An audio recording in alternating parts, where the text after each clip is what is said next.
Gala-gala lang tayo dito sa labas ng Eversley. Guys, isama ko kayo dito sa labas.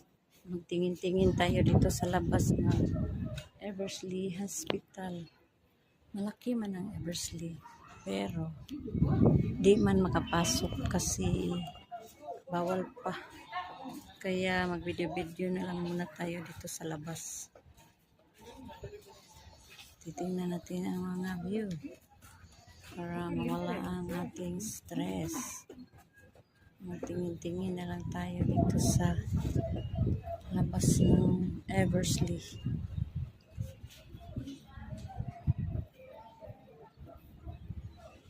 Ito ang labas.